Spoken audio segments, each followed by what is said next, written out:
ice cream ay nga kay kasaya katlam tiang ni masuan ti mani kataduin mana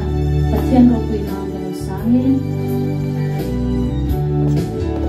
yang vai le saltang te na chan chin lom om fan ro pui na kal sana wan song tu biswalo tag long ta lun te tu lang li swa come on now boy alori ka kang thiang le ma chuan an tina to ngai lo vang sing ya le